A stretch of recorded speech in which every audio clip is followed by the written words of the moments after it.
mengingatkan sekaligus memperjelas misi.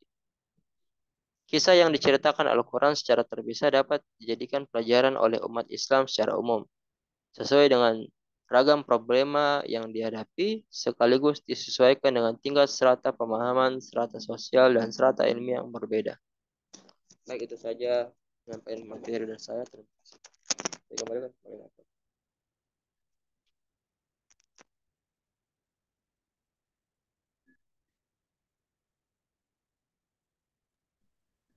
Ya, baik. Itulah tadi penjelasan materi tentang Qasasul Quran yang dipresentasikan oleh saudara kita. Ya, jadi intinya Qasasul Quran itu adalah berita ya, kisah-kisah entah itu yang telah terjadi pada masa lampau atau masa kini atau yang akan datang.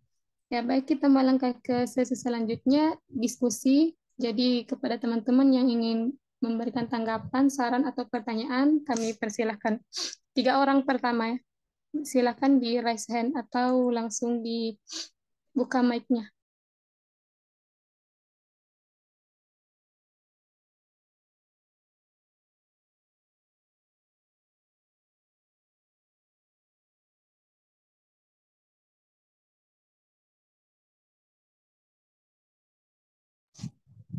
Ya, yang ingin berkomentar silakan.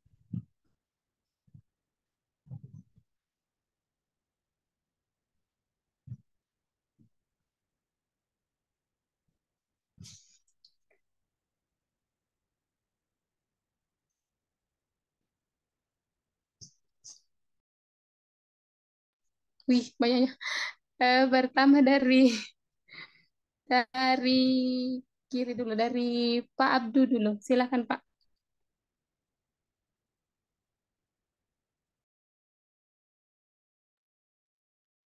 Ya, baik. Assalamualaikum warahmatullahi wabarakatuh.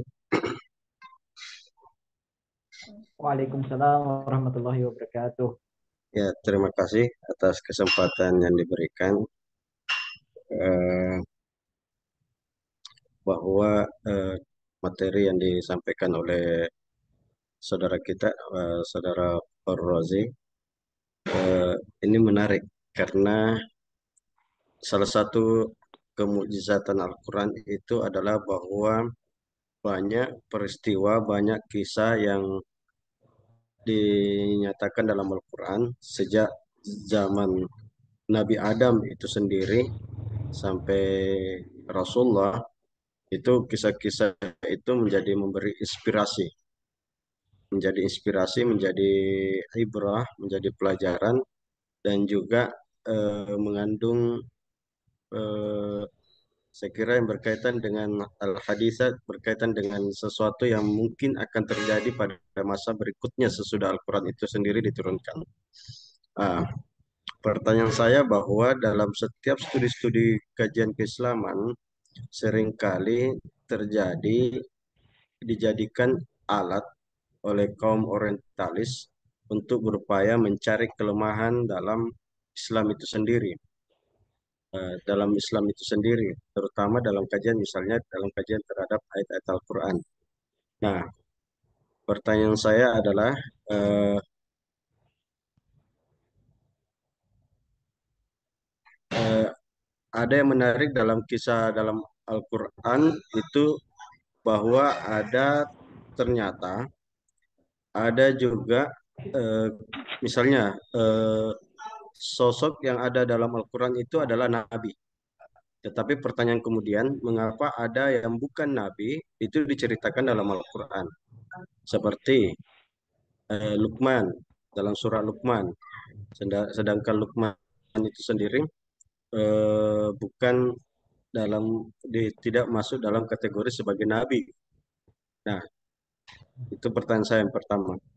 Yang kedua, bagaimana eh, argumen yang bisa untuk mematahkan kaum orientalis bahwa kisah ada argumen yang menyatakan bahwa kisah dalam Al-Quran itu ada yang tidak sesuai dengan fakta sejarah.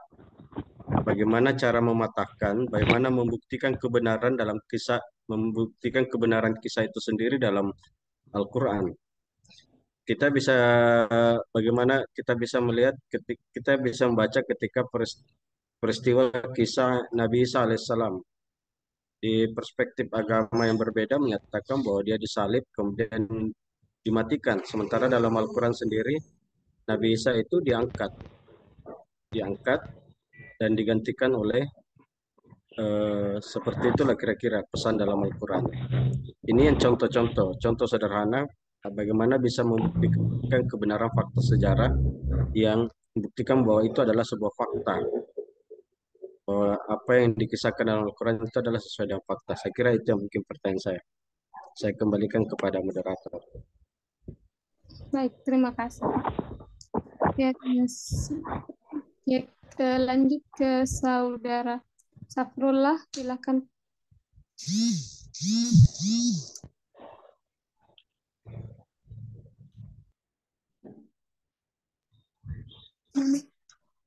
Baik, terima kasih atas kesempatan yang diberikan oleh moderator. Saya memiliki beberapa pertanyaan untuk materi, namun hanya dua saja yang saya tanyakan. Pertanyaan saya yang pertama, apa alasan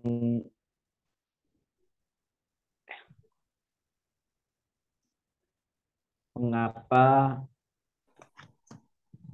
apa yang membedakan kisah selain dari Al-Quran, atau apa yang membedakan kisah Al-Quran dengan selain Al-Quran? Jelaskan itu. Kemudian yang kedua, mengapa di dalam Al-Quran itu lebih banyak kisosnya, ayat-ayat tentang cerita daripada ayat-ayat yang mengandung hukum seperti yang dikatakan oleh pemateri tadi. Itu saja dulu dua pertanyaan. Saya Tapi Kak, kembalikan ke moderator. pertanyaan kedua bisa diulang?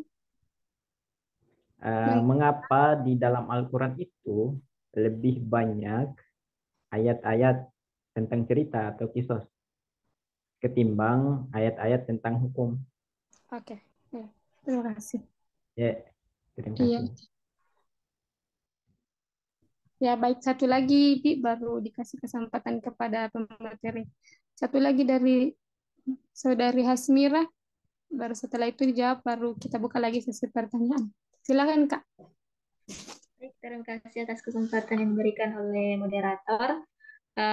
Adapun yang ingin saya tanyakan yaitu bagaimana sistematika Al-Quran dalam menyampaikan qasas. Terima kasih.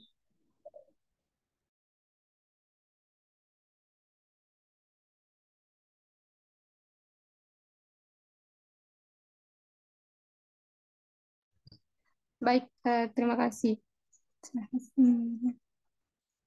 Ya, sudah ada 3 pertanyaan, jadi mungkin diberikan kesempatan dulu kepada pemateri. Bagaimana pemateri bisa atau tunggu dulu?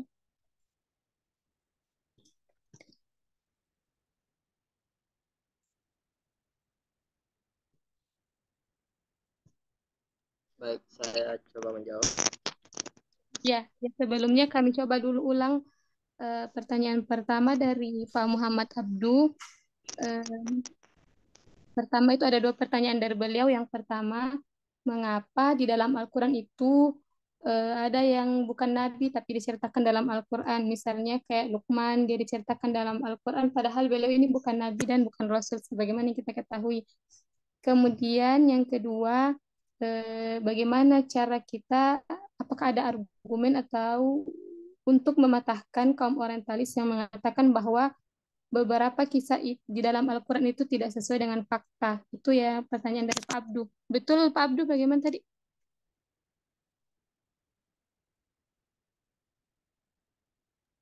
Ada di kolom chat. Oh iya, iya. Oh iya. Kemudian pertanyaan dari Safrullah, pertanyaan pertama, apakah ada alasan yang membedakan antara kisah Al-Quran dengan kisah selain Al-Quran? Pertanyaan pertama. Kemudian pertanyaan kedua, mengapa di dalam Al-Quran lebih banyak ayat-ayat tentang kisah daripada ayat-ayat hukum atau yang lainnya? Betul, Safrullah? Iya, iya, betul sekali. Ya. Kemudian pertanyaan yang ketiga dari Saudari Hasmira, bagaimana sistematika Al-Quran dalam menetapkan kisah-kisah? Betul, Mbak Hasmira?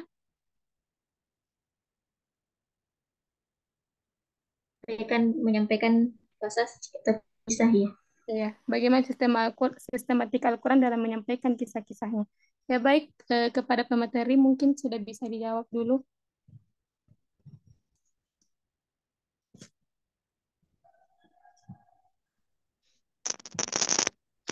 Ya baik, Bismillah. Pertanyaan pertama dari Pak Abduh. Mengapa ada yang bukan dari dari kalangan Nabi yang diceritakan di dalam Al-Quran?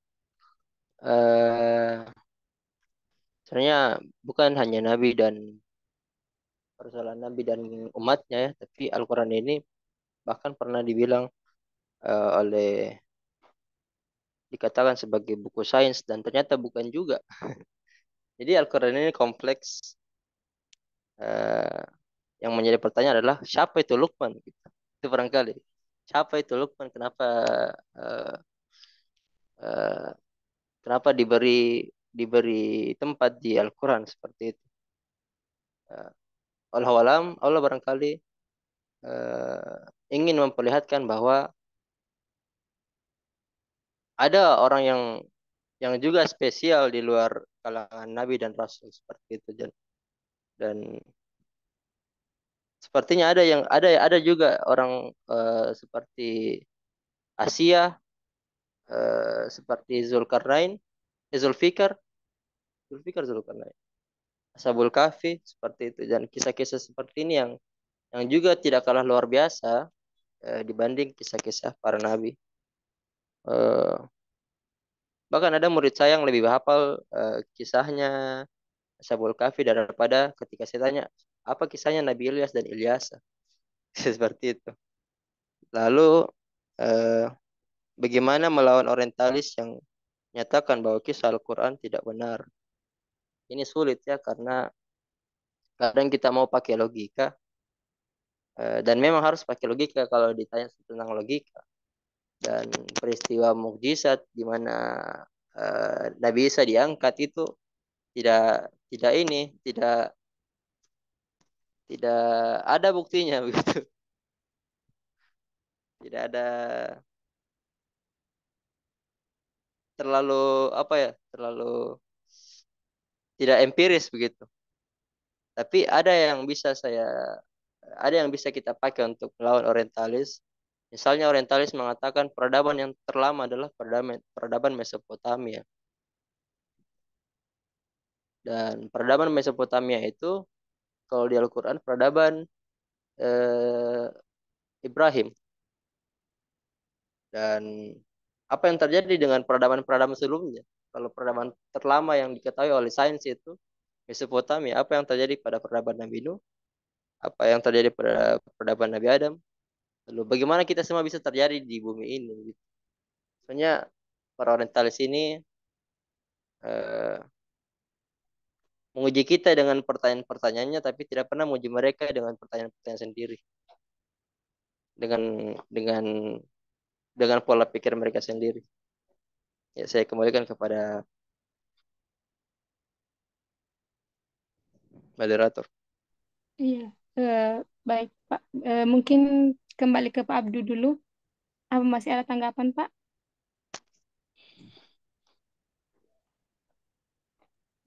Ya, lanjut yang lain. Iya, bisa dijawab pertanyaan selanjutnya dulu Pak.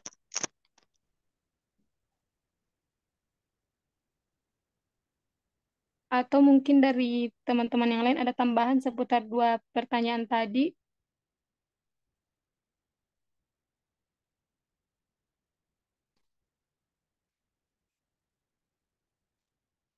Iya, baik. Kalau belum ada, silakan Kak dilanjut dulu dijawab pertanyaan kedua dan ketiga. Baik, apa yang membedakan kisah Al-Quran ini pertanyaan Safrul? Apa yang membedakan kisah Al-Quran dengan kisah biasa? Ya, kalau kisah Al-Quran dibaca itu dapat pahala.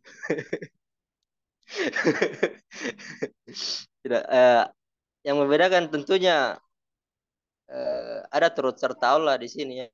Ada turut andil Allah apa dan kita yang harus apa namanya? menafsirkannya, kira-kira kalau Allah kisahkan seperti ini, apa bedanya dengan kisah yang lain, apa spesialnya ini kisah. Dan menurut saya tafsirnya, kalau kita tafsirkan ayat-ayat Quran itu tidak pernah habis. Jadi eh, saya juga kurang kurang bisa jawab ini ya, apa yang membedakan kisah Al-Quran dengan kisah biasa selain menjadi amal gitu. Yang kedua, tolong yang bisa jawab ya. Ini apa bedanya kisah Al-Quran dengan kisah biasa? Yang kedua, mengapa lebih banyak ayat-ayat tentang kisah daripada ayat-ayat tentang hukum? Eh, Lagi-lagi nih pertanyaan sulit, tapi menurut saya ketika saya mengajar ya, ini perumpamaan kelas saja. Ketika saya mengajar misalnya adab-adab atau fikih, dan ketika saya mengajar tentang sirah, anak-anak itu lebih senang memperhatikan tentang sirah, tentang kisah-kisah, tentang eh, cara mengajar bercerita begitu, karena mereka akan menunggu sampai mana ini kisahnya, di mana konfliknya, bagaimana penyelesaiannya, seperti itu. Jadi saya kira Al-Quran itu menceritakan banyak hal, termasuk menceritakan hukum-hukum yang juga eh, dan yang juga diceritakan dalam kisah itu dalam bentuk kisah, dalam bentuk ada ceritanya seperti itu. Misalnya apa ya? Misalnya kisahnya Nabi Musa, Nabi siapa itu? Yang Al-Baqarah. Nabi Musa ya, yang tentang sapi betina, yang banyak sekali tanyanya umatnya gitu. Iya, saya kembalikan lagi kepada Safrul. Iya, bagaimana Saudara Safrullah? Bisa ditangkap atau mungkin masih ada syak-syaknya gitu? Iya, iya. Bisa ditangkap pertanyaan-pertanyaan jawaban-jawaban yang sudah dilontarkan. Cuman masih ada, mungkin ada teman-teman yang lebih tahu lah. Kayak yang poin 1 tadi, kemudian tambahan juga yang poin 2 tadi. Bagus dari materi. Iya, baik. Dari Sebenarnya menjadi teman-teman tanda tanya kenapa. iya. Dari Kak Ima angkat tangan kayaknya ada tambahan. Tadi terima kasih moderator. Tadi ada pertanyaan terkait dari Safrullah ya, yang perbedaan kisah-kisah dalam Al-Quran dan kisah-kisah yang lain. Ya, seperti itu ya. Iya, Iya. Oke, iya. terima kasih. Kita sama-sama belajar. Di sini juga saya searching terkait itu karena memang betul-betul kita harus mengetahui tentang hal itu agar kita bisa mengambil nilai-nilai makna yang terkandung dalam setiap kisah. Jadi adapun perbedaan kisah-kisah Al-Quran yang ada dalam Al-Quran dan kisah-kisah yang lain, antara lain yaitu sifat ilahi. Al-Quran diyakini oleh umat Islam sebagai wahyu Allah yang diturunkan kepada Nabi Muhammad. Kemudian tujuan dan makna. Ini yang terkait kisah-kisah dalam Al-Quran ya. Tujuan dan makna Al-Quran menyampaikan kisah-kisah sebagai sarana untuk memberikan pengajaran, hikmah, dan petunjuk bagi manusia. Kemudian keragaman kisah. Al-Quran mencakup berbagai kisah yang meliputi sejarah Nabi dan Rasul, umat-umat terdahulu, dan peristiwa-peristiwa yang sangat penting yang tentunya kita akan berdasar dan mencontohi atau meneladani kebaikan yang terdapat dalam kisah tersebut. Kemudian keutamaan religius. Al-Quran memberikan penekanan pada kisah-kisah yang berkaitan dengan risalah Allah, kenabian, keimanan, dan kehidupan moral. Jadi tentang adab, tentang keseharian kita, kita bisa kembali mendasar kepada kisah-kisah terdahulu yang terdapat dalam Al-Quran. Kemudian gaya penulisan. Gaya penulisan kisah dalam Al-Quran dan yang lain itu berbeda. Al-Quran memiliki gaya bahasa yang unik dan khas dengan penggunaan perumpamaan, analogi, repetisi, dan penekanan pada aspek moral dan spiritual. Mungkin seperti itu. Saya kembalikan kepada moderator. Baik, terima kasih Kak Ima pencerahan dan tambahannya. Jadi ada juga tambahan dari Pak Abdu di kolom chat. Kisah dalam Al-Quran merupakan salah satu metodologi pembelajaran menarik bagi umat untuk dapat menggali pesan yang tersirat. Jadi mungkin ini, atau Pak Abdu mau berkomentar langsung, Pak?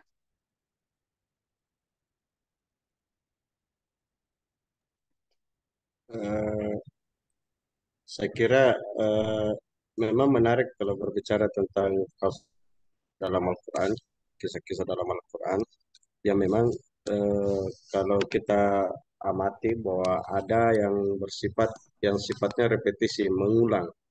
Dan itulah di situ saya kira yang paling pokok adalah bahwa memang pesan dari ilahi. Yang kedua, disitulah saya, kalau menurut pandangan saya, bahwa disitulah ijaz kemujizatannya Al-Quran. Karena kemujizatan Al-Quran itu adalah bagaimana bisa memberikan informasi yang luar biasa.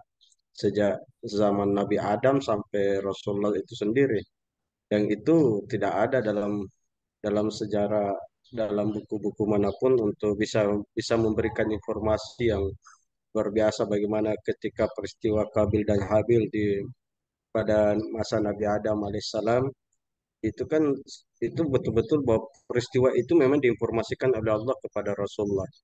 Dan saya kira itu, dan bagaimana cara menginformasikannya adalah memberikan kisah, menyampaikan kisah yang ada. Dan saya kira kisah-kisah yang ada dalam Al-Quran itu, saya kira bahwa itu memberikan pesan yang tersirat kepada kita, kepada yang meyakini Al-Quran sebagai pedoman hidup kita, bahwa apapun informasi yang ada dalam Al-Quran itu adalah sesuatu yang bisa saja terjadi pada masa yang akan datang. Peristiwa Qabil dan Habil, peristiwa apapun pada masa Nabi Adam misalnya, itu ternyata memang terjadi pada masa kini, dan itu bisa saja terjadi. Peristiwa ketika banyak, ketika ketika umat Nabi Musa banyak bertanya kepada Nabi Musa, itu terjadi pada masa kini. Artinya bahwa kisah-kisah itu, selain bahwa informasi yang diberikan oleh Allah kepada Rasulullah, itu memberikan pesan, memberikan isyarat bahwa itu apapun itu bisa akan terjadi pada masa masa yang akan datang.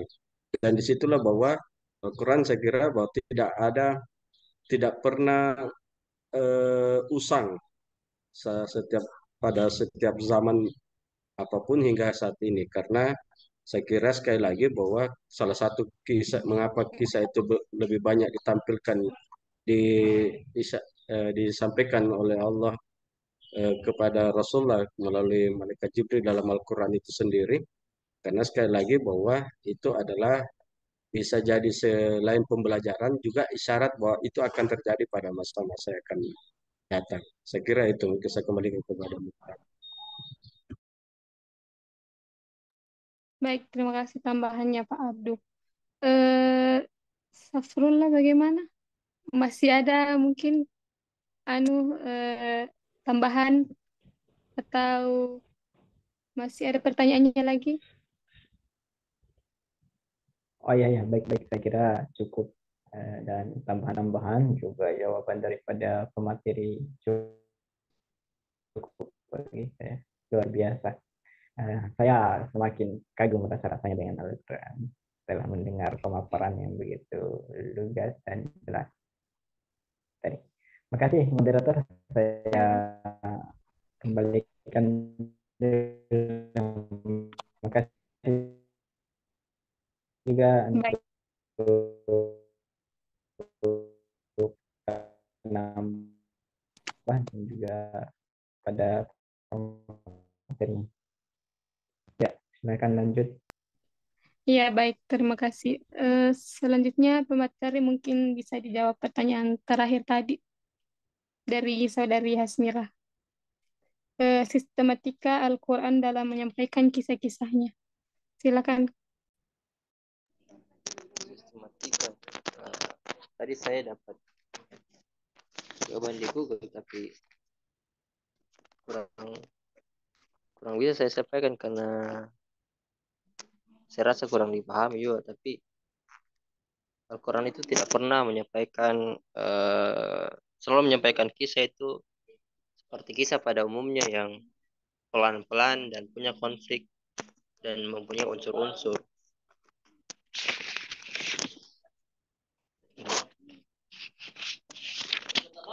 Ya, jadi di dalam Al-Quran itu punya unsur-unsur, punya pelaku, punya peristiwa, punya konflik, peristiwa yang ada campur tangannya Allah dalam situ, kadar dan kadarnya Allah, ada peristiwa yang dianggap luar biasa atau yang dianggap mukjizat. Jadi kadang kadang kadang kisah-kisah dalam Al-Quran itu seperti kisah-kisah superhero yang ada tiba-tiba mukjizat begitu. Dan kadang juga ada yang berupa azab seperti itu. Peristiwa biasa yang dilakukan oleh orang-orang yang dikenal sebagai tokoh baik atau buruk, baik merupakan rasul maupun manusia biasa. Dan metodologinya juga kisah-kisah dalam Quran itu pasti dalam menyampaikannya punya percakapan kalau dalam dalam kisah itu banyak orangnya, banyak tokohnya seperti itu, seperti kisah Nabi Musa, kisah Nabi Yusuf dan sebagainya. Jadi kalau ditanya tentang metodologi, ya kalau kita buka Al-Fatihah tiba-tiba buka Al-Baqarah, ya langsung kita ketemu Al-Baqarah kisahnya Nabi siapa? Nabi Musa. Gitu. Dan ya kenapa tiba-tiba Nabi Musa? Ya, saya juga kurang tahu. Jadi barangkali tidak ada yang spesifik dalam bagaimana metodologi Qasasul Quran. Barangkali bisa disanggah. Saya kembalikan ke moderator. Baik, terima kasih jawabannya, Kak. Kita kembalikan dulu ke penanya, Saudari Hasmira. Apakah bisa ditangkap, Kak, atau ada tanggahan atau pertanyaannya lagi, Kak?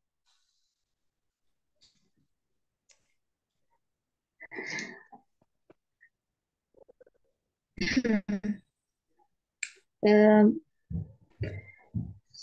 Bagaimana maksudnya ini sistematika Al-Quran maksudnya di sini dalam menyampaikan pesan, maksudnya pesan-pesan penting lewat sebuah kisah dalam dalam Al-Quran begitu.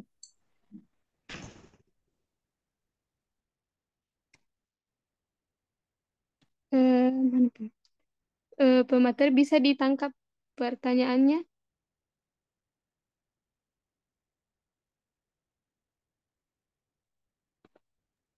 Baik, saya kasih contoh misalnya kisah Nabi Yusuf ya. Jadi rata-rata kisah Al-Quran itu alur maju dalam setiap kisahnya. Tidak pernah itu tiba-tiba diceritakan Nabi Yusuf dulu pas besarnya dan diceritakan masa kecilnya. Seperti itu jadi dan tidak pernah juga tentang azab dulu atau peringatan dulu. Pasti diceritakan dulu eh, dari awalnya kayak pembuka cerita seperti itu. Barangkali seperti itu. Ada yang bisa sanggah? Baik, itu jawaban dari pemateri. Mungkin dari teman-teman yang lain eh, ada yang mau memberi jawaban lagi atau tambahan?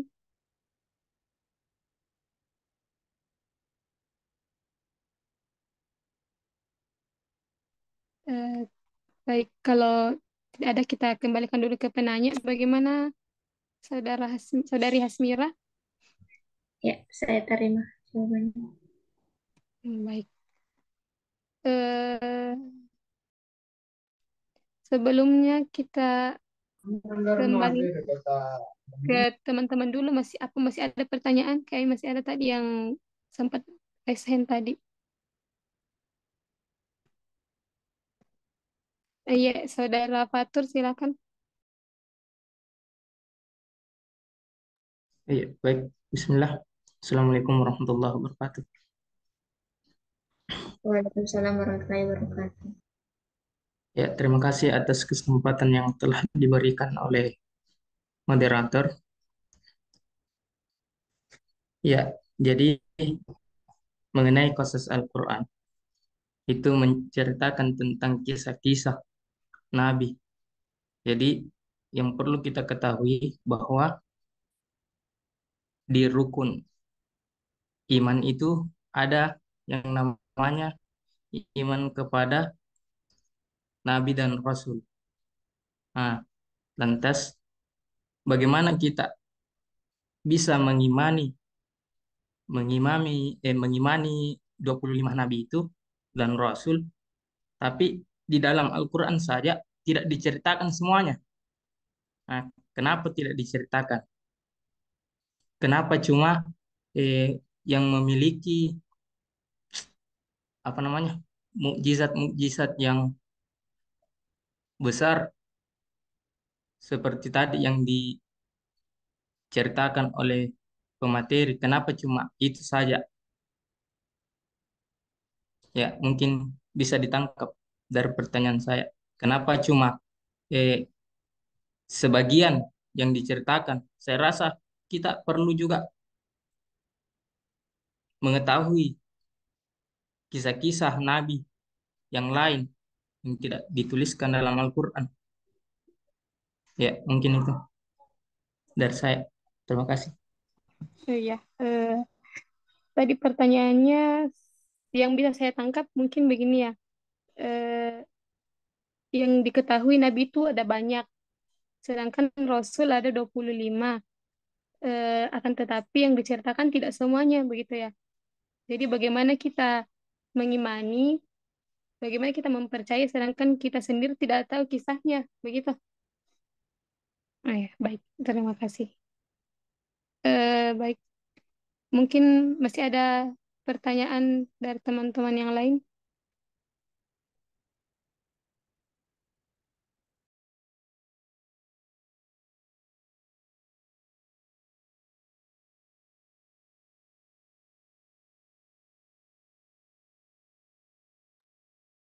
Masih ada?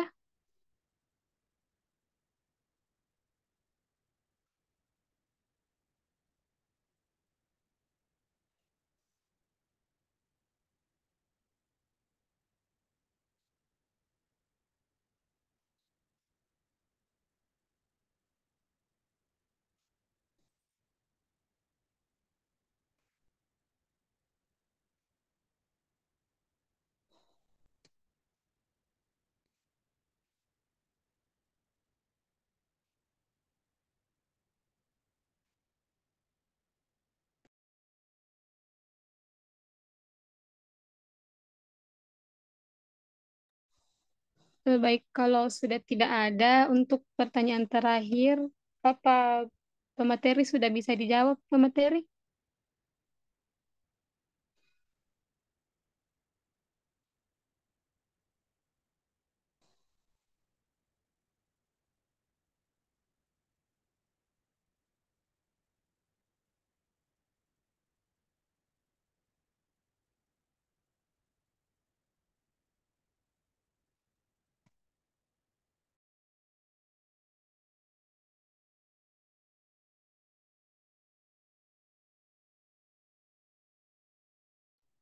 Tes. Ya, silahkan Pak, kalau sudah bisa. Baik, sebenarnya saya kurang tahu yang mana rasul yang tidak diceritakan dalam Al-Quran ya, tapi saya pernah dengar ada katanya rasul yang tidak diceritakan dalam Al-Quran. Lalu ada katanya, hmm, ya saya tapi menurut saya ketika ketika Nabi Muhammad menceritakan kepada umatnya, kepada para sahabat tentang oh ini Nabi loh yang pernah hidup di masa ini. Apalagi ini Nabi yang menjadi nenek moyang saya sampai Ibrahim. Harus keturunan saya lewat sini dulu. Nah, berarti kita harus percaya itu karena Rasulullah yang bilang itu. Jadi konsepnya seperti itu barangkali. Jadi kalau tentang Nabi dan Rasul yang tidak disebut dalam Al-Quran sangat banyak sekali. Kalau Nabi ya 313 lebih kayaknya Nabi. Kalau Rasul saya tidak tahu yang mana tidak diceritakan dalam Al-Quran. Jadi mohon maaf saya berikan waktu untuk menyanggah. Terima kasih. Baik, itu sedikit jawaban dari pemateri. Ya memang agak-agak sulit karena ya namanya kita sebagai umat sami'na wa ta'na. Kalau dikatakan bahwa banyak nabi ya sudah menjadi kewajiban kita untuk mempercaya walaupun kita tidak tahu ya. Tapi mungkin dari teman-teman yang lain ada ini ada jawaban atau ada tanggapan mengenai hal ini, dipersilahkan. Atau mungkin saudara Fatur mungkin ada yang ini diketahui tapi ingin diperjelas tadinya, atau memang sekedar pertanyaan. Eh, tapi saya luruskan kembali. Ada tiga Silakan. tipe orang bertanya. Yang pertama, orang bertanya karena dia tidak paham. Yang kedua, dia bertanya karena dia mau menyamakan pendapatnya. Dan yang ketiga, dia bertanya karena ingin mengetes sejauh mana kemampuan narasumber. Jadi pertanyaan saya itu yang pertanyaan pertama. Saya memang tidak tahu bilang kenapa. Ya, mungkin begitu. Iya, baik. Ya, Eh, karena kayaknya kita sama-sama belajar dan mungkin kayaknya atau ada teman-teman yang tahu jawabannya. Moderator, ini pertanyaan nomor berapa ini? Nomor paling terakhir, Kak. Pertanyaan barusan.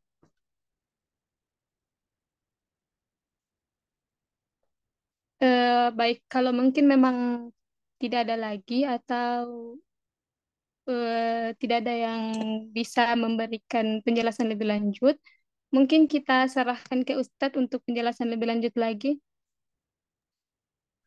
Closing statement dulu untuk pemakalan. Iya, silakan Ustadz. Eh, ke pemakalah. Baik, itulah kisah. Itulah kasasul Quran. Eh, ada barangkali 1.600 ayat yang berkaitan tentang kisah-kisah Nabi, dan belum lagi kisah-kisah perumpamaan atau kisah-kisah eh, tentang selain Nabi. Jadi sangat banyak ya untuk mau kita dalami. Jangankan dalami, kita tahu saja masih susah gitu. Saya baru-baru tahu tentang kisah Nabi Ibrahim pernah membelah burung jadi 4 bagian dan memanggilnya kembali, dan itu menjadi jawaban bantahan kepada kaum Nabi Isa yang sekarang ada, yang katanya Nabi Isa bisa bisa menghidupkan orang mati lalu dianggap Tuhan, bisa ditasbih,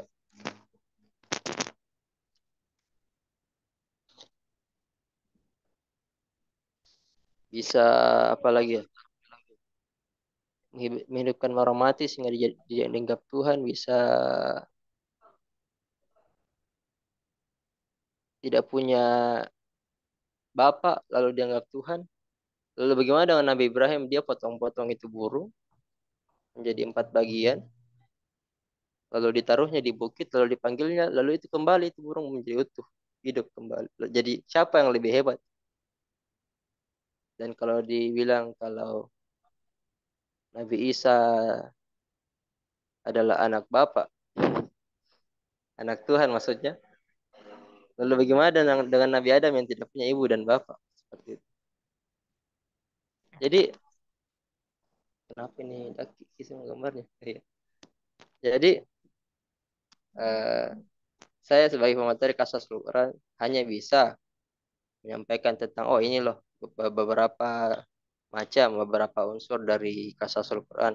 Namun tentang kisah-kisah, penguasaan kisah saya belum eh, terlalu terlalu bisa untuk dikatakan pemateri. Jadi saya masih butuh eh, Pak dosen. Terima kasih.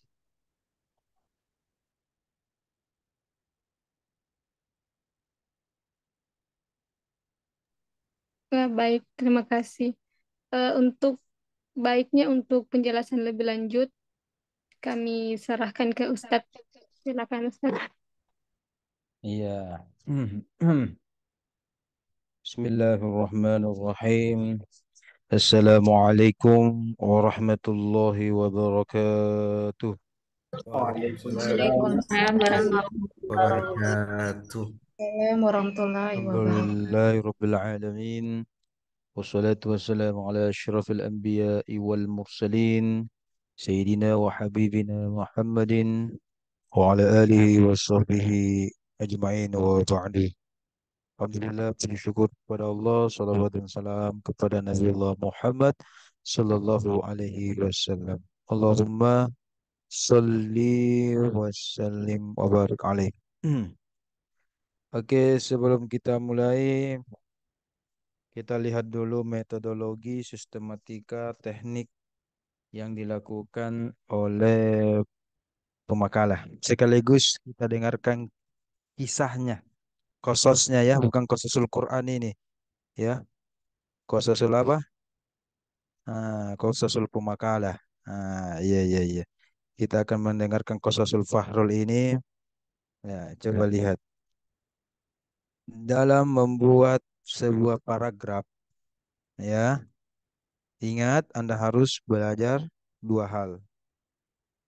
Yang pertama ada namanya parafrase. Oke. Di paragraf pertama ini, kelihatan ini kursornya ya? Kelihatan atau tidak kelihatan kursornya? Kita saya kasih besar-besar sedikit. Kelihatan di kursornya nih, kelihatan sih.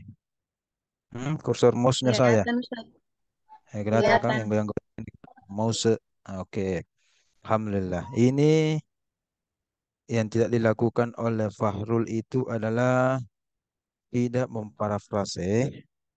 Buktinya ini full merah ini. Coba lihat full merah, ya kan? Nah, coba kita dengarkan kisahnya Fahrul. Apakah betul Anda langsung copy paste di sini atau paling-paling hanya merubah Al-Quran saja atau apa? Kita dengarkan dulu. Qasasul Fahrul. Hmm. Baru kita berbicara ke Qasasul Quran. Gampang itu Qasasul Quran. Yang penting kita tahu dulu Qasasul pribadi kita masing-masing dulu. Mana Fahrul? Iya, Pemakalah. Ustaz. Hmm. Ya, Ceritakan dulu pemakalah. Bagaimana ceritanya ini? Kenapa merah semua ini? Satu paragraf full merah ini. Kisahkan dulu kisah ini. Dalam 1 minggu terakhir kita membuat makalah. Coba. ya, Ustaz. Saya salah karena menyalin di sini, Ustaz. Nah, itu kan? Oke. Mungkin Oke. kalau Tetapi bagus. Yang dilakukan Fahrul, oke, betul ada kekeliruan yaitu tidak parafrase. Tetapi yang sudah dilakukan sudah benar, yaitu pakai footnote Fahrul. Ya. Oke, itu bisa istilahnya satu kesalahan, satu kebenaran. Ya, satu kekeliruan, satu yang benar. Baik. Tapi ini yang lihat bagus. Coba lihat. Coba lihat ini. Ini full. Ini full. Coba lihat. Saya kasih warna kuning hijau. Saya satu paragraf tambah lagi berapa baris berikutnya. Coba lihat Fahrul ya dan yang lain. Betul Anda ini tidak parafrase. Jadi kekeliruannya adalah tidak parafrase. Yang kedua, selain tidak parafrase, yang membedakan dengan paragraf sebelumnya, Anda tidak memberikan footnote. Berarti kekeliruan berikut Anda adalah tidak teliti kah dalam mengutip atau namanya tidak kejujuran ilmiah atau langsung saja mengutip tanpa memberikan identifikasi dari mana sadur Anda atau mungkin lupa, lalai dan sebagainya. Bagaimana Fahrul? Kok tidak ada footnote-nya? Padahal kalau ingat ya teorinya itu tanpa footnote Fahrul dan semua menunjukkan ijtihad pendapat pribadi Anda. Kalau tidak ada footnote berarti itu pendapat pribadi Anda. Itu hak mutlak otak Anda itu, hak ciptanya itu. Kalau tidak ada footnote. Tapi setelah diturniting, ternyata tidak. Masa ini, masa ini 50 kata lebih, Fahrul, ada orang, dua orang yang sama persis rangkaian huruf per hurufnya dari kata pertama sampai kata 50. Mustahil itu. Paling-paling orang sama itu rangkaian katanya, paling-paling 3 sampai 5 kata saja kalau sama persis. Yang lain mungkin ada dirubah-rubah dan sebagainya. Ya kan? Kalau begitu, apakah betul ini adalah hasil kutipan dari sebuah buku atau jurnal atau apapun itu? Tapi mungkin Fahrul lupa atau bagaimana tidak memberikan footnote-nya? Kisahkan dulu kisah Tafarul. Silakan. Iya, footnote-nya itu Ustaz diwakili sama yang di atas. Jadi saya tidak bertanya Begitu ke gimana caranya. Begitu Iya, caranya bilang diwakili. tidak Begitukah begitu tekniknya Ustaz. memang? Begitukah? Atau metode sendiri itu kah? Itu kah? Kasih lagi Eh, footnote walaupun footnote-nya sama. Ingat, enggak apa-apa kan footnote itu footnote satu sama dengan footnote 2 mungkin sama dengan footnote 5. Enggak apa-apa. Kan makanya ada kalau referensi baru itu lengkap, ya kan? Cetakannya, penerbitnya, tahun berapa itu lengkap. Tapi kalau sudah diutip sebelumnya, dihilangkan itu data penerbitnya, sisa 3, nama penulis, judul, dan halamannya saja, ya kan? Atau jilid kalau ada, dan seterusnya. Berarti ini kurang, ya. Nanti yang lain minta tolong diperbaiki. Apalagi nanti dalam menulis, dan mumpun Anda masih semester 1 ini, masih bisa mengupgrade kemampuan kualitas dan kuantitas keilmuan Anda. Ya. Ih, iya, iya, iya. Siapa ini? Balik-balik. Oh iya, oke, lanjut. Kita konsentrasi. Konsentrasi. Saya tahu di samping kiri kanan Anda mungkin ada banyak orang-orang di situ, di sekitar Anda, ya kan? Ada mungkin yang balik-balik, ada yang pemandangan kameranya. Ya fokus dulu, fokus. Saya lagi nih menepi atau mencari ruangan terpisah untuk mengajar, ya kan? Nah, itu mengajar. Apalagi kalau kita mau mendapatkan ya kan? Berarti harus betul-betul memfokuskan. Oh, iya, dan seterusnya. Hmm. Oke, kita lanjut sampai mana nih tadi itu? Langsung kita jawab dulu sedikit-sedikit ya. Hmm. Fahrul, apakah kemarin-kemarin belum sempat saya singgung tentang bagaimana itu transliterasi? Di UIN itu ada namanya transliterasi. Belum sempat saya bahas sedikit itu, Fahrul. Atau sudah? kalau saya belum perhatikan Ustaz, belum belum jadi belum. Bagaimana Syakila? Belum memang aku bahas itu tentang transliterasi atau di kelas lain? Saya lupa. Apakah pernah atau belum Belum di kelas sih. ini? Saya lihat ada Belum. materi sendirinya Ustaz, metodologi tafsir. Oke, tunggu, tunggu.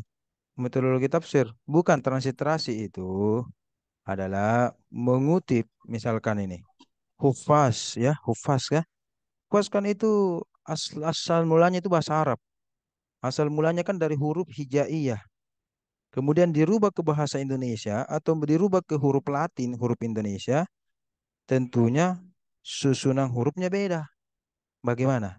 Apakah hufaz itu pakai ZH atau pakai Z saja atau bagaimana? Itu ya belum belum belum belum belum dipelajari itu semua belum. Belum, Itu Pak. Belum dibahas di eh, sini.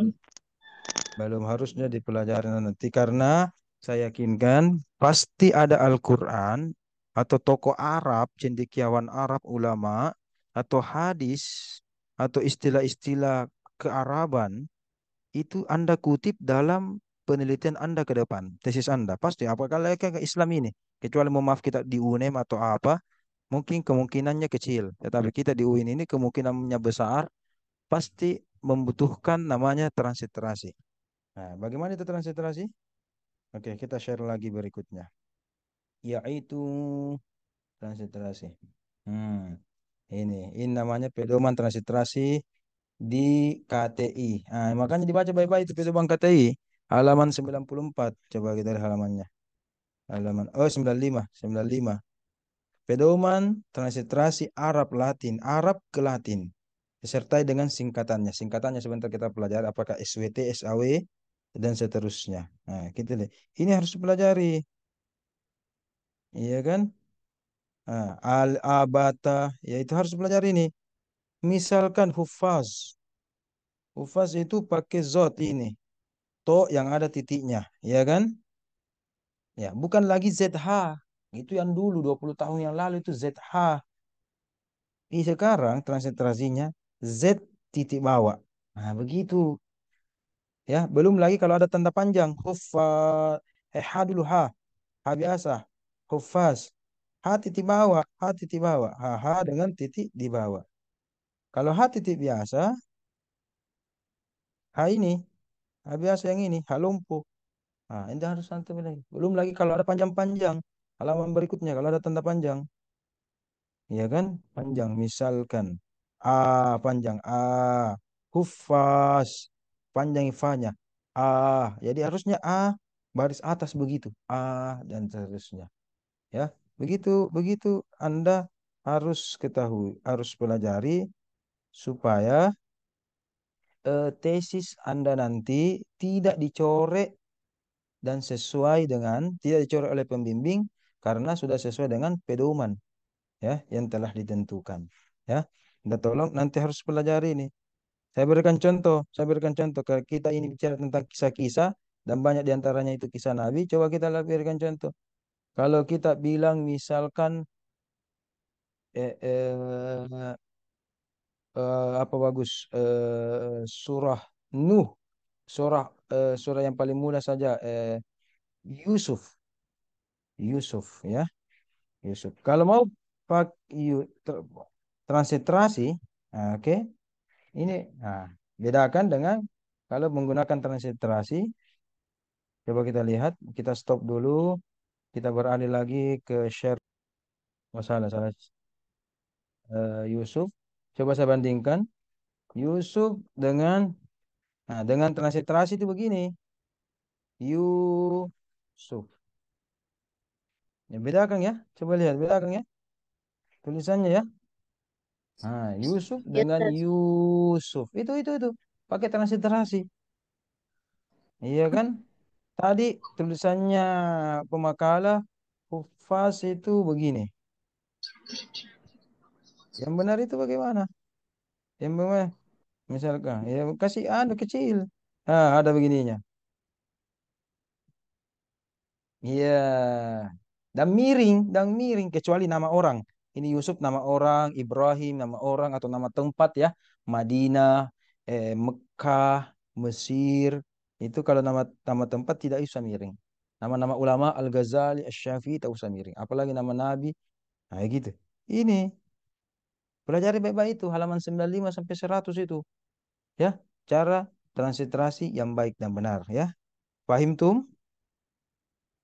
Nah, biar apalagi nih calon-calon guru Iya. semua dan sudah bahkan ada sudah menjadi guru senior di sini, sudah apakah guru junior atau guru senior di sini banyak sekali guru sini.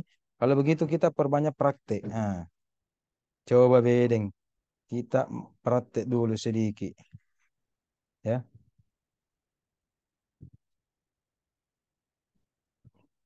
Coba kita praktek.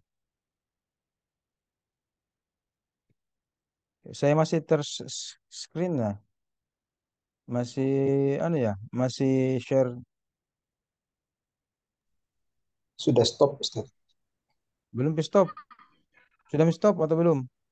Belum, Ustaz, belum. Masih Ustaz. Rekamannya Masih. atau Mana mi fotonya, gambar Ustaz? stopnya itu? Masuk di mana itu? Apa aku tampilkan Yusuf. Yusuf? Tetap tampil. Mana mi itu sambungannya Yusuf? Tertulis. Mana mi belangkon itu Yusuf?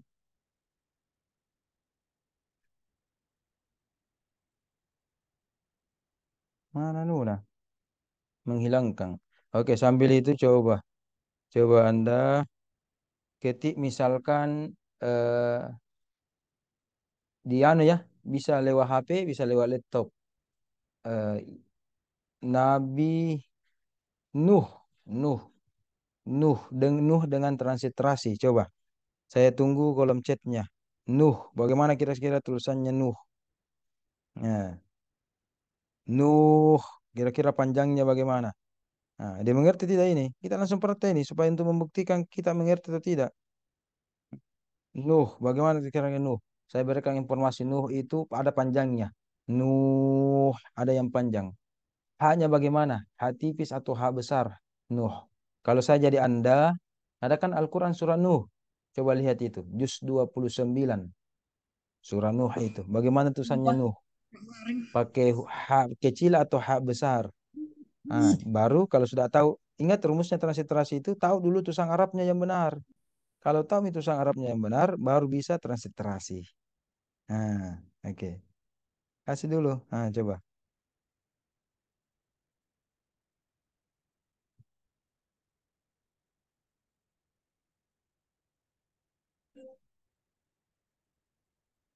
Transliterasi bukan Arabnya. Oke, terima kasih Pak Abdul. Bagus. Tulisan Arabnya begini yang disampaikan Pak Abdul. Sekarang tulisan transliterasinya. Setiap orang ini yang hadir, coba masing-masing menuliskan transliterasinya Nuh dengan yang benar, dengan lengkap dengan transliterasinya. Kalau dengan HP itu bisa U-nya itu kalau panjang diketik lama-lama, ditindis lama, ditekan lama-lama. Kalau di HP ada. Makanya saya sangat menganjurkan kalau kita proses pembelajaran itu pakai Arab, pakai bahasa Arab ya, atau sorry bukan bahasa Arab, pakai laptop supaya lebih bagus. H titik A bawa tidak ada. Ah iya iya. Biasa-biasa nanti apalagi punya laptop, gunakan laptop itu. Iya kan? Supaya lebih oke. Nuhnya katanya hanya tidak ada titik bawah. Oke, oke bagus. Kalau laptop gampang, masuk di simbol, masuk di simbol. Saya ajarkan caranya. Kita ajarkan caranya. Ya, ada berbagai cara sebenarnya, tetapi di antara caranya sebagai berikut. Coba kita lihat. Ya, kita akan ajarkan bagaimana caranya kalau lewat laptop. Nah, oke oke. Karena ada yang bertanya. Ini sebenarnya saya mau jelaskan kalau ada yang bertanya. Kalau tidak ada yang bertanya berarti malas ke jelaskan nih. Atau siapa tahu mengerti kan? Nah, caranya misalkan Nuh N, ya kan? N kita ketik N. U-nya bagaimana? U-nya bagaimana? Coba kita lihat. A masuk di insert, oke. Kemudian cari di simbol, cari di more. Ada banyak cara ini, tapi di antaranya ini. More, more, more, bukan batu-batu ya. More symbols, tuh, more. Kemudian di situ banyak simbol yang Anda jumpai. Cari mi itu, saudara-saudara, ya. Cari mi kira-kira yang menunjukkan uh. Nah, ini U-nya U besar. Ini U kecil. Cari di situ. Nuh, itu ada nih kan? Coba lihat. Nuh, hanya hati kecil. Oke, H kecil. Cari lagi H yang ada titiknya. Cari di simbol. Mana A, B, C, D, E. Cari itu semua. Ada itu lengkap. Kita H, H, H titik bawah. Apa ini? O, N. Cari-cari. Ada itu situ. Hmm, kompleks. Kira kalau yang ada titiknya Ustaz, yang tebal kayak H. H yang ada titiknya berarti tebal ya, yang Bukan. ada H huruf ada titiknya tadi. tadi. H tipis ini. Nuh itu tulisannya H tipis. Huruf jim yang tanpa titik. Itu H titik bawah. Kalau H lompo yang seperti kacamata H Allah ya kan itu tanpa titik. Jadi bahaya kalau tidak dianggap tidak dikasih titik itu seakan-akan tidak ada nunya ya. Tidak dianggap dia sebagai baru cari di sini huruf H-nya bagaimana ya dan seterusnya. Sudah itu didapat bahwa tulisannya ya kan H. Nuh begitu. Jadi Tapi minta tadi tolong mulai kita, seka ya H. tadi, Ustaz, Kenapa? tadi Mm-mm. kita menulis langsung di keyboard, Ustaz. Bagaimana itu, Ustaz? Oke, saya tadi sudah menandai. Saya sudah membuat kunci-kunci. Misalkan ini ya, A ya, EU tadi ya. Nah, oke itu langkah pertama bagus. Diketik-ketik, tapi karena saya jurusan tafsir hadis, pasti itu banyak transliterasi yang saya gunakan. Istilah Arab. Dan Anda juga.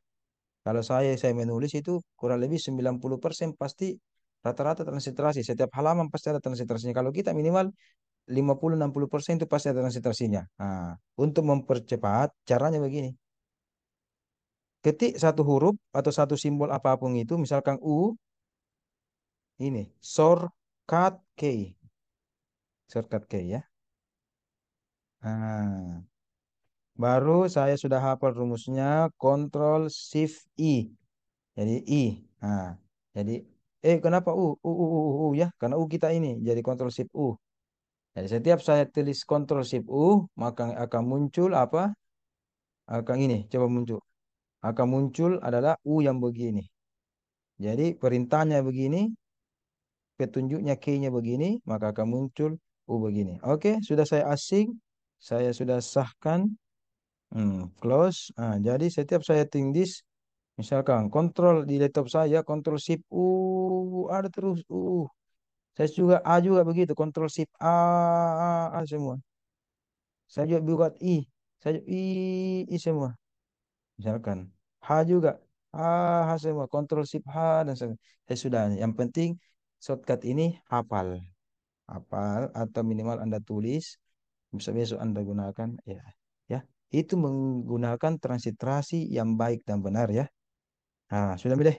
Tapi mau menjelaskan anu lagi. Sekarang kita jelaskan tentang isinya ya. Pelajari sendiri itu anu tak transliterasi tak.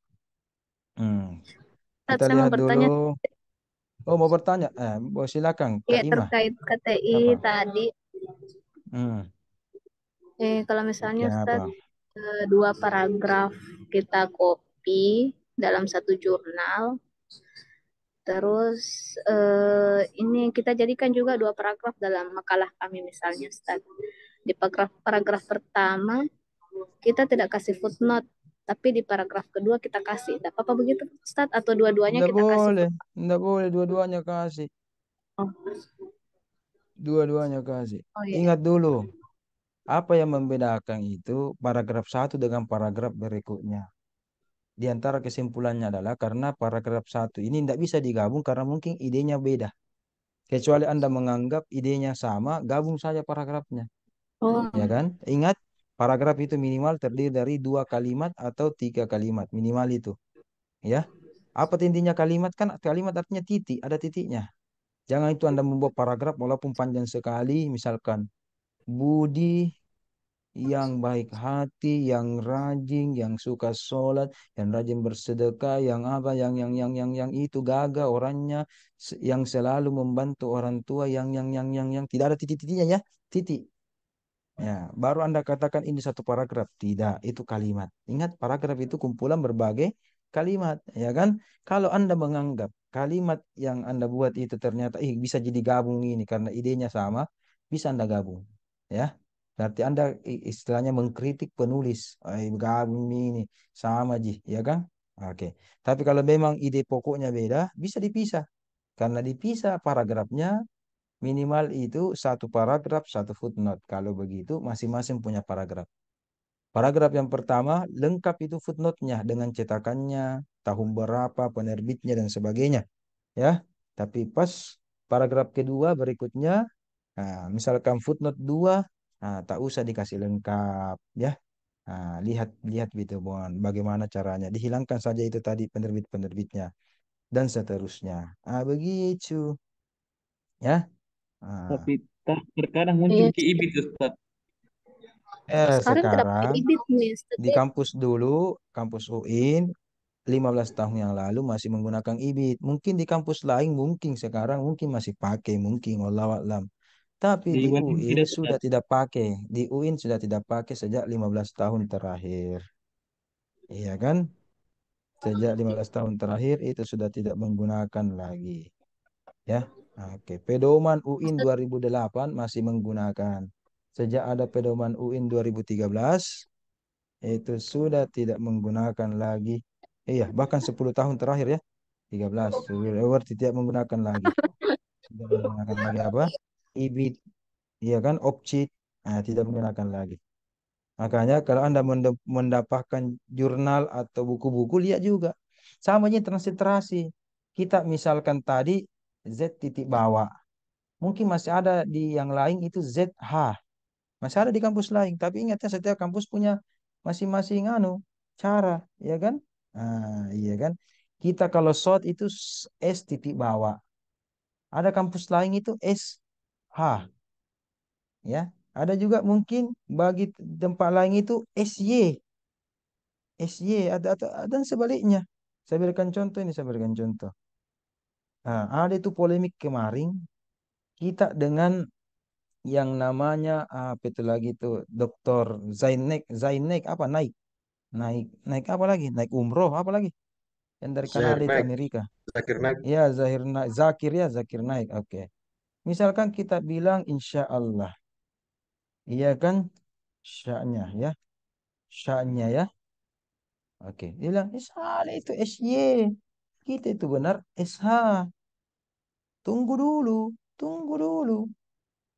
Kalau di Kanada atau yang digunakan standar Amerika mungkin ulama-ulamanya di sana Muslim cendekiawan Muslimnya itu sepakat bahwa ya huruf ini yang tiga titiknya ya shin yang tiga titiknya mereka menganggap huruf itu sama dengan ketika ditransliterasi sama dengan SH.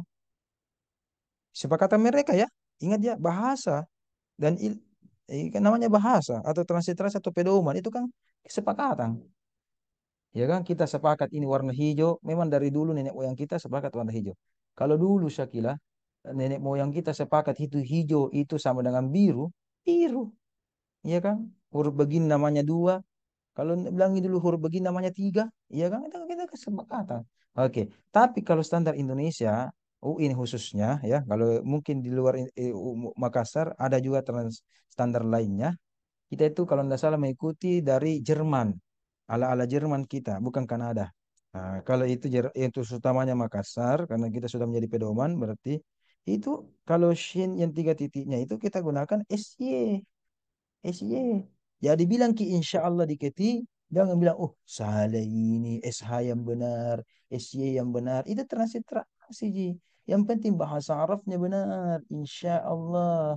Ya kan? Ah, itu. Jadi saja, itulah bedanya kita belajar di Pasca.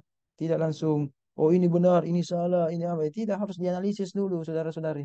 Ya kan? Ini benar atau salah, dan seterusnya. Masalah lagi pertanyaan. Baru mau saya cerita ini. Cerita tentang cerita. Kisah tentang kisah. Nah, masih ada lagi. Coba. Masih ada. Bagaimana? Kalau mana Syakila? Syakila kalau kemarin kalau bagaimana sistemnya kemarin? Eh, dosen pertama. Beliau juga menjelaskan Kang atau bagaimana? Iya Mana Ustadz mana Syah? menjelaskan. Ya hadir. Menjelaskan juga. Ya hadir gitu. Begitu kan dijelaskan kan? Dan Iya. seterusnya. Begitu. Oke, Cuman lanjut tidak ini. sedetail Tapi kalau kita. detail di saya. Tidak di saya, Bu. Biasa di saya. Tapi kalau transliterasi ada atau penulisan ada atau hanya substansi langsung dijelaskan Langsung atau materinya Ustadz. Kemarin materinya. itu Oke, sama kita Bapak ya. begitu. Atau jami juga jelaskan metodenya. Jadi saya juga bosan sama itu terus ku jelaskan. Saya sampul salah apa salah. Masalahnya memang dua harus dianu.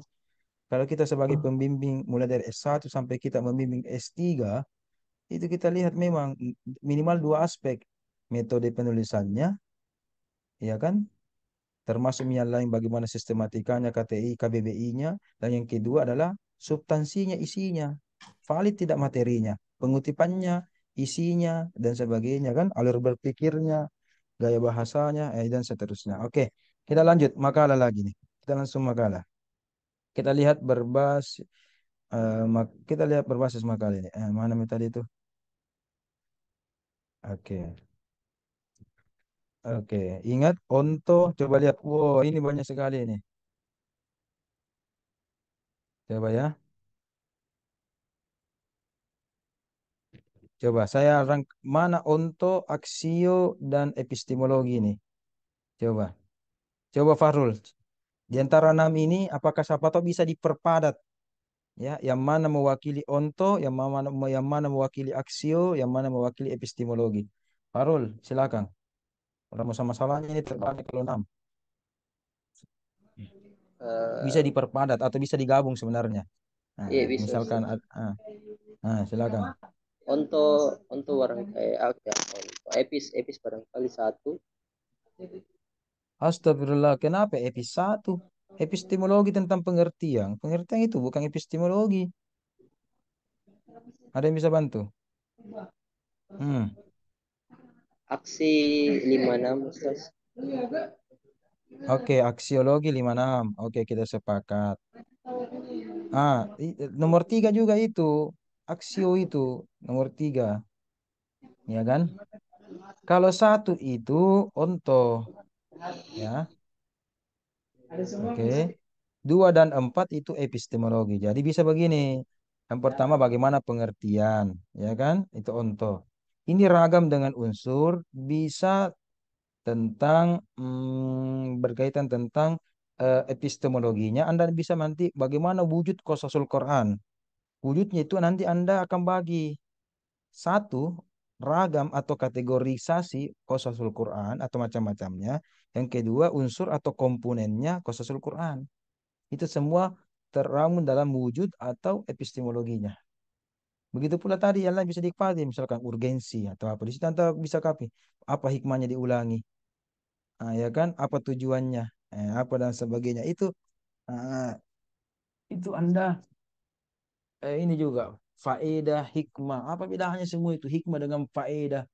Ya kan ini ada yang double ya. Dan betul-betul seperti rumusan masalah 6 yang Anda bilang, pengulangan betul ini. Ya, ini sesuai dengan kisahnya ini. Pengulangan betul. Jadi ini pengulangan ini faedahnya, hikmahnya, ini kan diulangi saja apa bedanya? Beda-beda tipis. Tujuannya, fungsinya, ya walaupun beda tipis sebenarnya sih. Ada kata pengulangan. Jadi apa? Jadi dua ini. Apa faedahnya secara umum itu qasas. Yang kedua, apa faedahnya secara umum qasas diulang-ulangi. Nah, itu juga sebenarnya. Ya, ya. Apa misal seperti nasihat? Kenapa orang penting dinasihati? Satu. Yang kedua, kenapa itu biasa nasihatnya bapaknya Syakila ini selalu berulang-ulang? Iya Syakila. Mamat tak juga biasa. Suka kita ulang-ulangi nasihatnya. Iya kan? Ih, makan ki, jaga kesehatan tak. Begitu Kak Wahidah. Biasa begitu orang tua atau Wahidah. Diulangi biasa nasihat-nasihatnya. Itu terus nasihatnya. Dari kecil sampai sekarang masih begitu. Jangki anu, jaga sholat tak, apa. Begitu Wahidah. Saya mau dengar dulu Wahidah. Begitu Wahidah. Orang tua tak biasa dah ulang-ulangi nasihatnya. Atau itu terus Ji. Iya, iya. Nah, apa biasa nasihatnya orang tua tak dia dah ulang-ulangi. Makan, Ustaz. Apa Nabila? Makan, makan. Makan. Padahal gitu manusia biar tak disuruh makan pasti mau makan kan? Iya kan? Bahkan di luar sana kasih yang tidak mampu tidak mampu makan, ada yang mencuri, ada apa? Pasti biar tidak disuruh, iya kan? Tapi kenapa diulang-ulang itu? Makan, makan, makan. Iya kan? Apalagi kalau kesukaan makanan kesukaannya Wahidah pasti makan kan?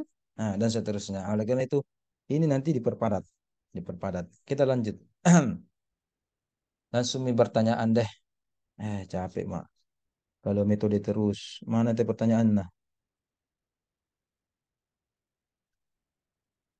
Mengapa ada manusia yang bukan nabi diceritakan dalam Al-Quran? Oke, oke, oke. Mengapa ada nabi yang oke. Tadi saya ingat persis pertanyaannya Pak Ustaz berkaitan tentang misalkan Luqman, ya. Ada tak? Luqmanul Hakim, ya. Oke, Luqmanul Hakim dan sebagainya. Ashabul Kahfi juga, Itu Ustaz.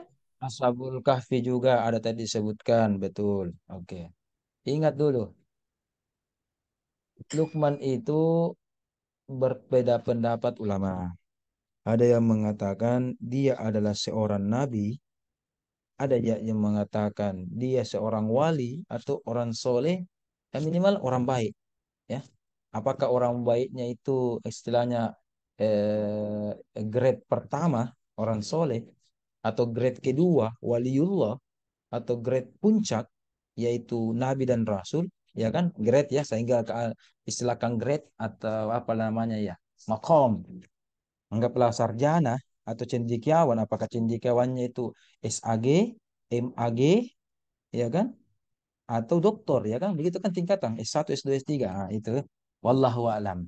Wallahu a'lam ya.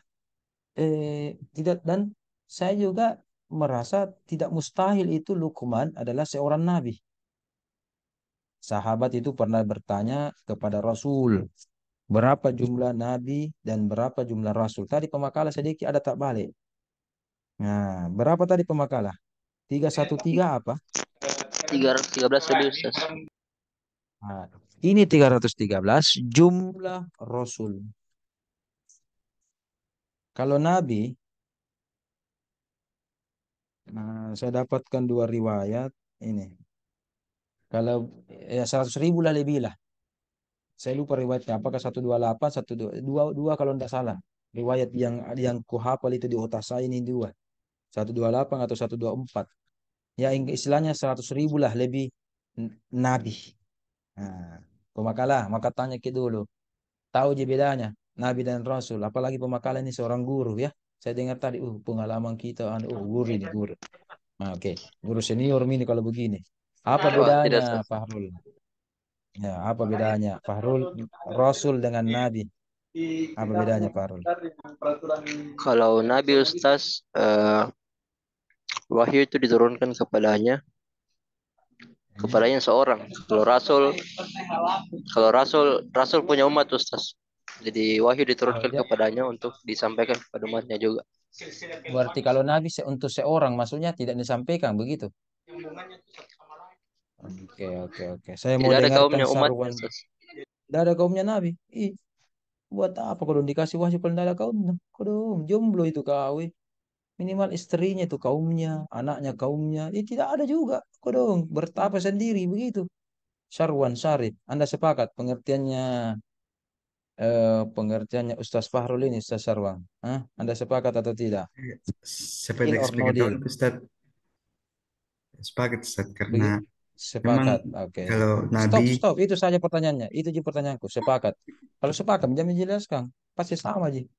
Nah, saya dengarkan lagi. Karena waktu ini waktu. Ustaz Ahmad Zaki. Ini Ustaz pesantren ini. Hebat ini pasti ini. Ustaz Zaki, Anda sepakat pengertiannya tadi Ustaz Fahrul. Katanya Nabi kudung dikasih wahyu tapi tidak menyampaikan. Buat apa penting itu wahyu dikasihkan? Wahyu itu tidak main-main ya. Ilmu saja luar biasa, apalagi wahyu. Iya kan? Dikasihkan tapi untuk dirinya sendiri. Tanda kutip itu egois sekali. Tidak bagi-bagi. Ya, Ahmad Zaki, Anda sepakat pengertiannya yang dibuat oleh Andi Fahrul tentang Rasul dan Nabi? Andi Zaki, Ahmad Zaki, Al-Islam. Sepakat atau tidak? Deal or no deal? Tidak. Jawabnya. Zaki, Zaki, kenapa suara perempuan? Zaki, kutanya ada langsung suara perempuan. Bukan nyonyanya Zaki, nanti itu kalau nyonya Zaki. Bapaknya dulu saya tanya ini. Ahmad Zaki, deal or no deal? Kalau di jawabannya cukup dua ya, jangan jawab yang lain. Deal or no deal Ahmad Zaki? Oh Zaki, Zaki kan tidak menjawab. Saprul lama paling. Zaki, jawab gitu Zaki. Deal or no deal? Gampang aja pertanyaanku. Deal atau no deal? Atau mau di tere satu atau di kantong saya? Pilih mana? Tire satu, tire dua. Ini kan tidak ada jawab. Tidak bagus kapan jaringannya Zaki. Safrullah, yang mana? Sepakat terhadap definisi tersebut atau tidak? Hmm. Kalau saya Safrullah, tidak, kalau saya tidak. no deal. Jadi Ya, jawabannya cuma dua. Deal or no deal? No deal. tidak, tidak. Oke, Anda sudah punya pengertian yang lain atau tidak sekedar tidak sepakat saja atau sudah punya definisi yang lain? Ada sedikit Ustaz. Ah, ada. Coba jelaskan apa pengertian menurut Anda perbedaan Nabi dan Rasul. Ada Ustaz. Enggak ada. Oh, enggak ada. Ada sedikit. Silakan apa? Ada. Iya, Putus. ya, ada Ustaz sedikit. Kalau saya, Silakan. Ya, ya silakan, halo, silakan. halo, cek. Iya. Oke, oke, silakan. Sedikit, silakan. Bisa didengar Enggak Ustaz? apa-apa. Bisa, bisa. Biar sedikit enggak apa-apa. Iya. Kalau Hmm. itu semua rasul itu sudah pasti nabi, tetapi semua nabi itu belum tentu rasul. Nah, begitu. Oke, oke. Kalau perbedaan tugasnya, tahu? Beda. Eh, Apa perbedaan tugasnya? Perbedaan tugasnya mungkin lebih ke eh, menerima wahyu sama fokus ke kaumnya mungkin itu Ustaz. Kalau Nabi Memperbaiki bagaimana? akhlak kaumnya atau mengajak Iya, iya. Siapa itu yang mau fokus ajaran yang memperbaiki kaumnya? Nabi atau Rasul itu yang fokus? Rasul? Rasul. Oke, oke. Kalau jawabannya Pak Abdu ini sepakat ya dengan Pak Fahrul ya. Tidak wajib menyebarkan wahyu. Tidak wajib menyebarkan. Jadi. Oke, oke. Ada tadi bilang no deal, tidak sepakat suara cewek. Siapa itu tadi itu? Siapa tadi itu? Suaranya siapa tadi itu? Jangan dong lempar bola sembunyi tangan. Siapa tadi itu? Siapa itu? Adinda kah itu tadi? Ada ini Ustaz. Asmira Mau atau saya tambahkan Ustaz, mau saya tambahkan. siapa? Silakan saya tambahkan, tambahkan.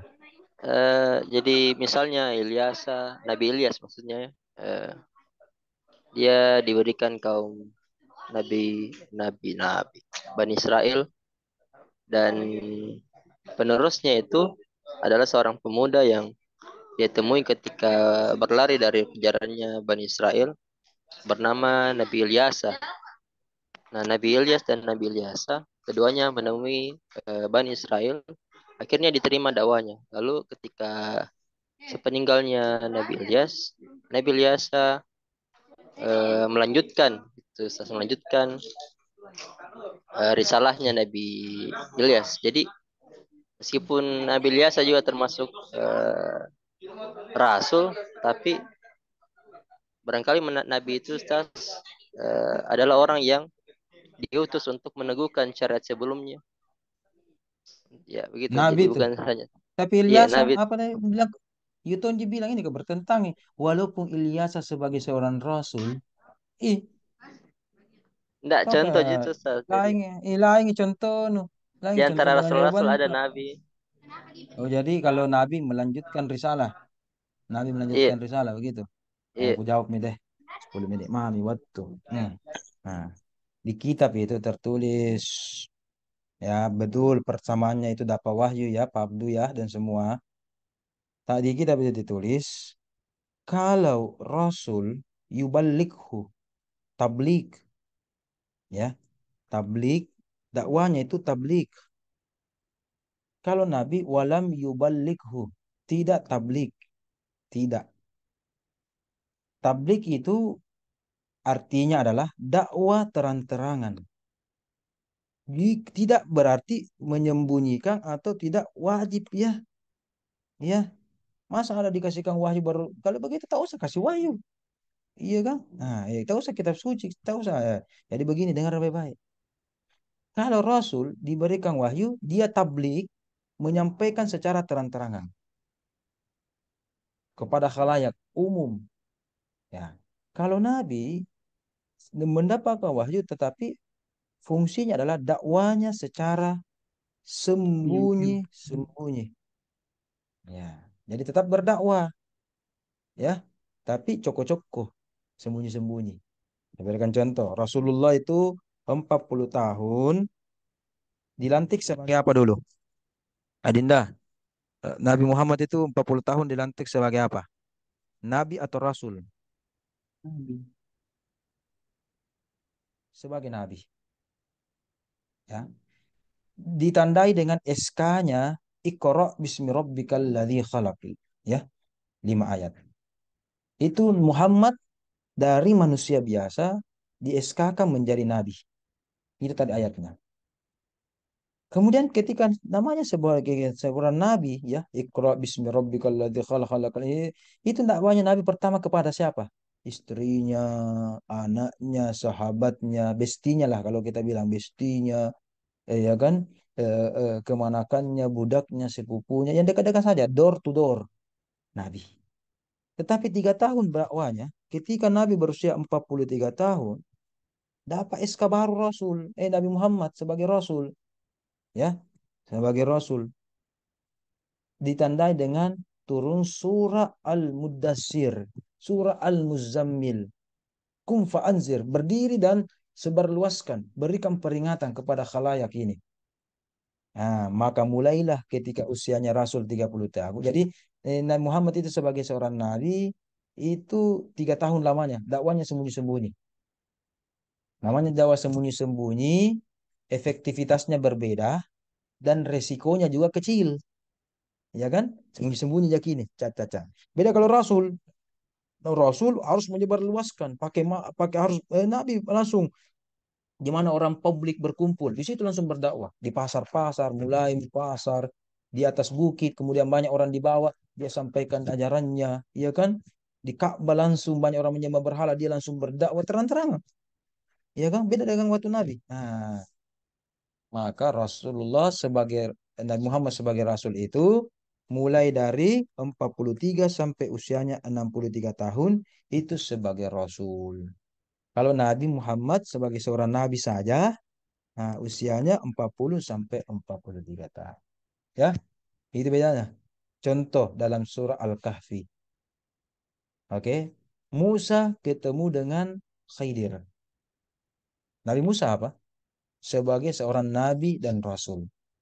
Mendakwai sembunyi-sembunyi, dakwah sembunyi-sembunyi dilakukan Nabi Musa, tetapi dakwah terang-terangan juga kepada langsung kepada Fir'aun, Haman dan tukang sihirnya dan segenap Bani Israel juga dilakukan oleh Musa. Tapi apa yang terjadi? Nabi dan sekaligus Rasul Nabi Musa diperintahkan berguru kepada seorang hamba Allah juga sesama Nabi, tetapi bukan Rasul. Jadi gurunya Nabi Musa itu bukan Rasul, ya kan? Bukan Rasul, tapi seorang Nabi. Apa namanya? Siapa namanya gurunya Nabi Musa? Siapa namanya gurunya Nabi Ima? Hah? Siapa namanya? Dalam surah Al-Kahfi itu. Siapa? Ada yang bisa bantu saya? Siapa namanya itu gurunya? Saya Ustaz. Hidir. Nabi Hidir. Ya, ya itu Anda sebut namanya. Nabi kan? Nabi kan? Ya, itu pun penyebutannya dua macam. Ya, ada yang menyebutkan itu yang pertama, ada yang menyebutkan itu yang kedua, dan seterusnya. Ada, itu bedanya. Ini berarti ini yang harus banyak diperbaiki ini. Ternyata perbedaan definisi itu dalam keadaan masyarakat memang banyak salah itu terkadang. Anda juga sebagai bapak-bapak, ibu-ibu ini guru nanti kembali ke sekolahnya masing-masing.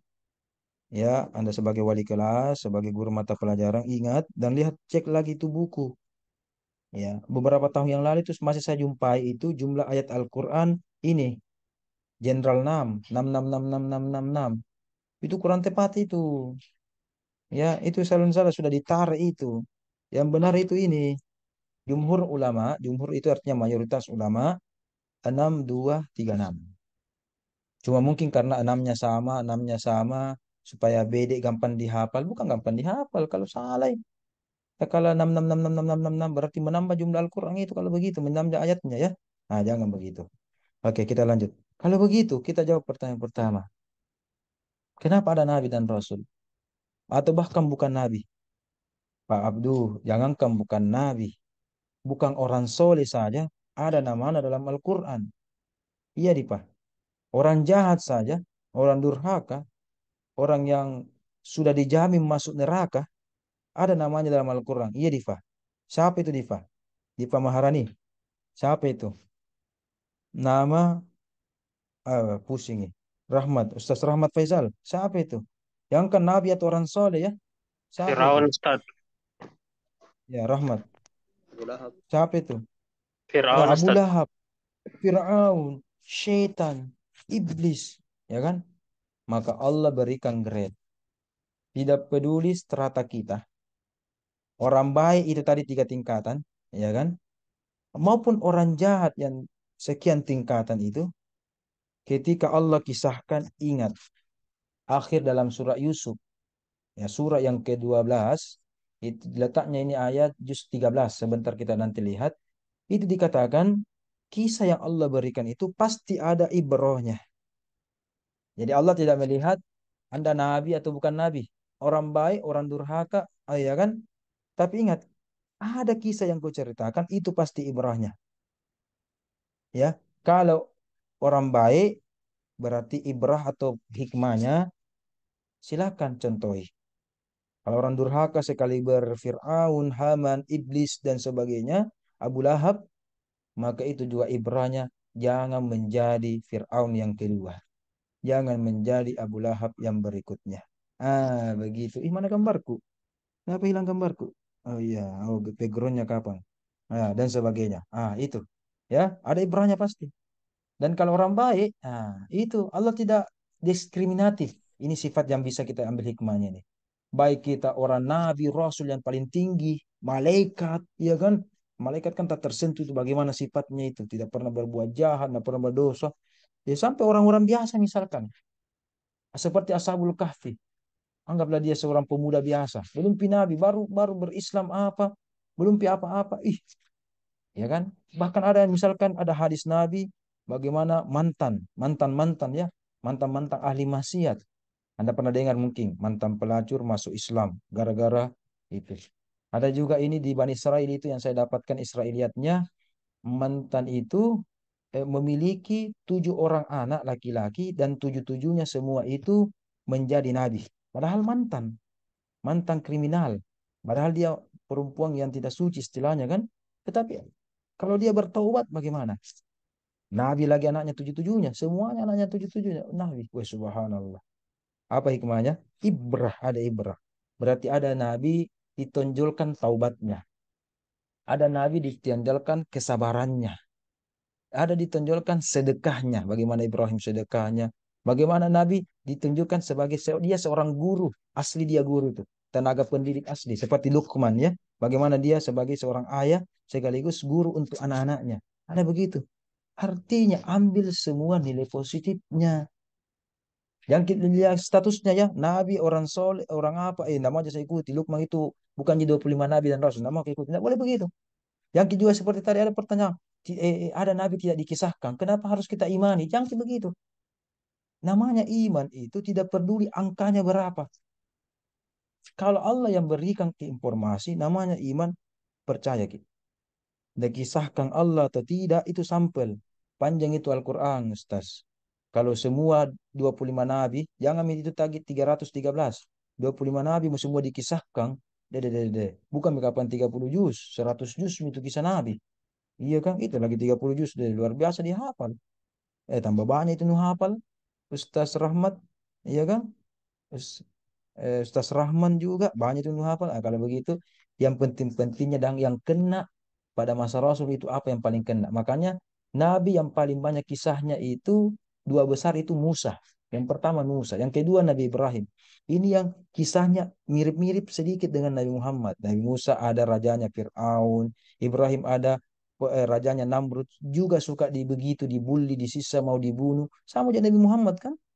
Ada rajanya ketika itu Sofyan di Mekah sebagai kepala kampung di Mekah juga mau membunuh Nabi, makanya Nabi berhijrah dan sebagainya.